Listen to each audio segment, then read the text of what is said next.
പരിപാടിയിൽ സുരക്ഷാ വീഴ്ചയുണ്ടാക്കിയ പോലീസുകാർക്കെതിരെ കേസെടുത്തു. തിരുവല്ലയിൽ പ്രധാനമന്ത്രി നരേന്ദ്രമോദിയുടെ തിരഞ്ഞെടുപ്പ് റാലിക്കിടെ സ്റ്റേഷൻ ഹൌസ് ഓഫീസറെ ശാരീരികമായി ആക്രമിച്ച കേസിൽ പ്രൊബേഷണറി സബ് ഇൻസ്പെക്ടർക്കും 2 കൂട്ടാളികൾക്കുമെതിരെയാണ് നിയമ നടപടി ആരംഭിച്ചത്. ഗുരുതരമായ സുരക്ഷാ വീഴ്ചയാണ് പോലീസിന്റെ ഭാഗത്തു നിന്നും ഉണ്ടായിരിക്കുന്നത്.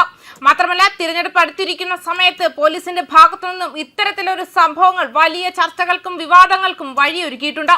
ഏപ്രിൽ 4 വൈകുന്നേരം തിരുവല്ല മുനിസിപ്പൽ സ്റ്റേഡിയത്തിന് പുറത്താണ് സംഭവം നടന്നത്. ഔദ്യോഗിക റിപ്പോർട്ടുകൾ പ്രകാരം പരാതിക്കാരനായ കൊടുമൺ പോലീസ് സ്റ്റേഷനിലെ SHO ശ്രീലാൽ ചന്ദ്രശേഖരൻ വേദിയുടെ പ്രവേശന കവാടത്തിൽ സുരക്ഷയും ജനക്കൂട്ട നിയന്ത്രണവും കൈകാര്യം ചെയ്യുന്നതിനിടെയാണ് സംഘർഷം ഉണ്ടായത്. സംഭവത്തിന്റെ ദൃശ്യങ്ങളടക്കം പുറത്തു വന്നിട്ടുണ്ട്. തിരുവനന്തപുരത്ത് നിലവിൽ സേവനമനുഷ്ഠിക്കുന്ന പ്രൊബേഷണറി SI കൃഷ്ണമോഹൻ ഡ്യൂട്ടിക്ക് നിയോഗിക്കപ്പെട്ടിട്ടില്ലെങ്കിലും 2 കൂട്ടാളികളുമായി റാലിയിലെത്തിയതായി അന്വേഷണ ഉദ്യോഗസ്ഥർ പറയുന്നുണ്ട്. SHO മൂവരെയും വേദിയിലേക്ക് പ്രവേശനം നിഷേധിച്ചതോടെ സംഘർഷമുണ്ടായി. സംഘർഷത്തിലേക്ക് നീങ്ങിയതായി റിപ്പോർട്ടുമുണ്ട്. ഇതിനിടെ മോഹൻ SHOയെ കയ്യേറ്റം ചെയ്യുകയും ഔദ്യോഗിക യൂണിഫോമിലെ ബാഡ്ജ് വലിച്ചു കീറുകയും ചെയ്തുവെന്നാണ് ആരോപണം. 3 പേർക്കെതിരെ തിരുവല്ല പോലീസ് ഔദ്യോഗികമായി കേസ് രജിസ്റ്റർ ചെയ്തിട്ടുണ്ട്. ക്രിമിനൽ അന്വേഷണത്തിന് പുറമെ മുതിർന്ന പോലീസ് നേതൃത്വത്തിന് റിപ്പോർട്ട് അയച്ചിട്ടുണ്ട്. കൂടുതൽ അച്ചടക്ക നടപടികൾ നിർണ്ണയിക്കാൻ ആഭ്യന്തര വകുപ്പുതല അന്വേഷണം നടക്കുന്നുണ്ട്. മാത്രമല്ല, കേരള പോലീസിന് നേരെ പലതരത്തിലുള്ള മറ്റു വീഴ്ചകളും ഇതിനു മുമ്പും രേഖപ്പെടുത്തിയിട്ടുണ്ട്.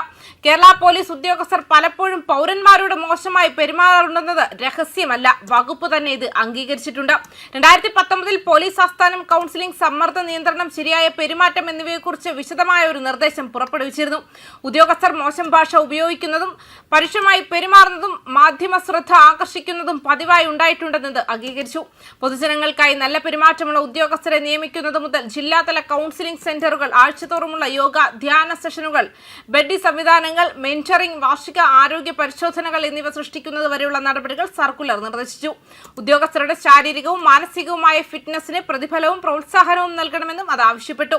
എന്നിരുന്നാലും അടിസ്ഥാനപരമായി വളരെ കുറച്ച് മാത്രമേ മാറിയിട്ടുള്ളൂ. അതേസമയം പോലീസിന്റെ സമ്മർദ്ദവും മാനസികാരോഗ്യ ആശങ്കകളും പലപ്പോഴും മോശം പെരുമാറ്റത്തിന് കാരണങ്ങളായി ചൂണ്ടിക്കാണിക്കപ്പെടുമ്പോൾ അത്തരം വാദങ്ങൾ ഒരു കവചമായി ഉപയോഗിക്കാൻ കഴിയില്ലെന്നാണ് കേരള ഹൈക്കോടതി വ്യക്തമാക്കുന്നത്. 2024 ആലത്തൂർ സബ് ഇൻസ്പെക്ടർ സ്റ്റേഷനിൽ ഒരു അഭിഭാഷകയെ അധിക്ഷേപിച്ച കേസിൽ അന്നത്തെ director general of police Sheikh Darvesh Sahib സമ്മർദ്ദമോ പ്രകോപനമോ ചിലപ്പോൾ ഉദ്യോഗസ്ഥർക്കിടയിൽ വ്യതിചലനത്തിന് കാരണമാകുമെന്ന് അഭിപ്രായപ്പെട്ടു. എന്നിരുന്നാലും എല്ലാവരും സമ്മർദ്ദത്തിലാണ് ജോലി ചെയ്യുന്നത്. തെരുവിലെ ദിവസവേതനക്കാർ പോലും എന്നും അത് ദുരുപയോഗ പെരുമാറ്റത്തെ ന്യായീകരിക്കുന്നില്ലെന്നും നിരീക്ഷിച്ചുകൊണ്ട് ജസ്റ്റിസ് ദേവൻ രാമചന്ദ്രൻ ഈ ന്യായവാദം തള്ളിക്കളഞ്ഞു. പൗരന്മാർ പോലീസിനെ ബഹുമാനിക്കുന്നത് ഭയം കൊണ്ടല്ല, മറിച്ച് നിയമത്തിലുള്ള വിശ്വാസം കൊണ്ടാണെന്നും അദ്ദേഹം വ്യക്തമാക്കി. നിരന്തരമായ സമ്മർദ്ദത്തിലും ആരോഗ്യപരമായ അപകടങ്ങളിലും ജോലി ചെയ്യുമ്പോൾ അച്ചടക്കവും അന്തസ്സും പുലർത്തേണ്ട ഒരു പ്രയാസകരമായ സാഹചര്യത്തിൽ കേരള പോലീസ് കുടുങ്ങിയതായി തോന്നുന്നു. സർക്കുലറുകൾ, പഠനങ്ങൾ, സർക്കാർ സംരംഭങ്ങൾ എന്നിവ പ്രശ്നം അംഗീകരിക്കുന്നുണ്ടെങ്കിലും നടപ്പാക്കലിലെ വിടവുകളും നിശബ്ദതയുടെ സംസ്കാരവും അർത്ഥവത്തായ മാറ്റത്തിന് തടസ്സമാകുന്നു. സമ്മർദ്ദമോ അപമാനമോ ദുഷ്പ്രവൃത്തികൾക്കൊരു തെളിവായി മാറുന്നില്ലെന്ന് ഉറപ്പാക്കുക എന്നതാണ് ഓരോ ജീവനക്കാരുടെയും മുന്നിലുള്ള വെല്ലുവിളി. ന്യൂസ് ഡെസ്ക് കർമ്മ ന്യൂസ്.